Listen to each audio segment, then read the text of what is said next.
പൂരങ്ങടെ പൂരമുള്ളൊരു നാട് നമ്മുടെ നാട്. ഓണത്തിന് പുലിയിറങ്ങണൊരൂര് നമ്മുടെ ഊര്. ഇപ്പറഞ്ഞ നാടിന് കരയേഴുമൊട്ടുക്ക് പേര്. കാണണമെങ്കി കാണണം ഗടി തൃശ്ശിവപേരൂര്.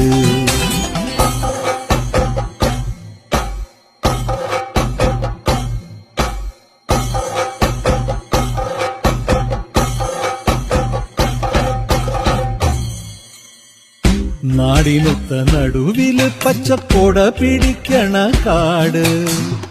വട്ടത്തില് കൂടുവാൻ അവിടെടവുമുണ്ടൊരുപാട്. തേക്കിൻകാട് തേക്കിൻകാടെന്ന് പറഞ്ഞു പോരണ പേര്. കൂടണമെങ്കി കൂടണം ഗടി തൃശ്ശിവപേരൂര്.